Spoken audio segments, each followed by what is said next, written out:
Hey guys, welcome back to the channel, and today I'm going to show you guys how to change your PayPal email address.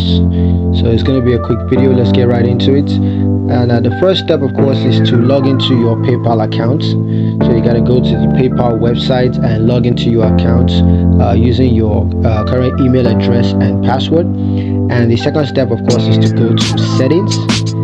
You do that by clicking on the gear icon in the top right corner of the page, and then select account settings or profile from the drop down menu.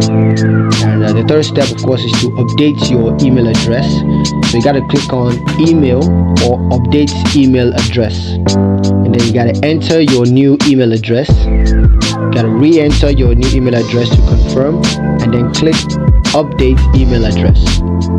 Alright, so the fourth step is to verify your new email address, and you do this by the verification email that will be sent to your new email address. So you gotta open that up and click on the verification link, and then you need to enter your verification code sent to your new email address.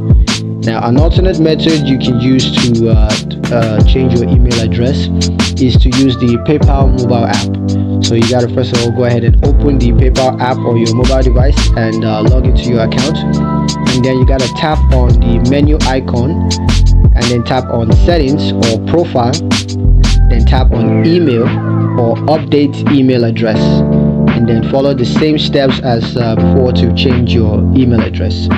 So that's pretty much how you get that done. So that's pretty much it for the video. Thank you guys for watching. If you liked the video, then like it, comment down below, let me know what you thought, share the video with your friends, and so subscribe to the channel if you haven't done that already, and please don't forget to ring that notification bell so you never miss another one of our awesome videos. Thank you guys for watching, and I'll catch you guys in the next one.